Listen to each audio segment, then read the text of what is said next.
जो couples infertility से जूझ रहे हैं, क्या उनके लिए कोई होम्योपैथी में सोल्यूशन है या should they look towards homeopathy at all? So reproduction is something which is basic and it's one of the nature's call.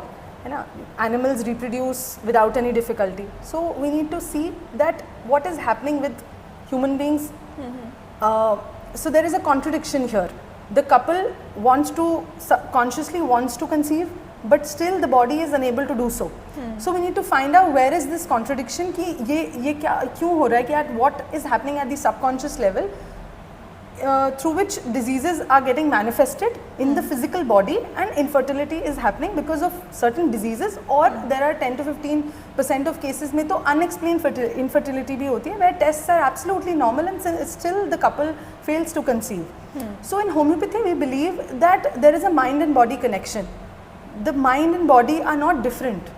There are emotional and mental conflicts at the mental level, at the emotional level, which because of which diseases get manifested in the physical body.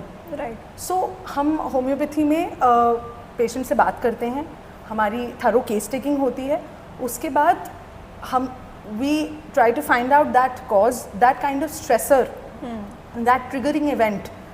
क्योंकि as I told you a lot of हम सब ही stressed environment में हैं, but we need to find out how the patient perceived that stress, what did he feel in that situation, and then we find the need and sensitivity of that patient and then we prescribe upon it. बिल्कुल.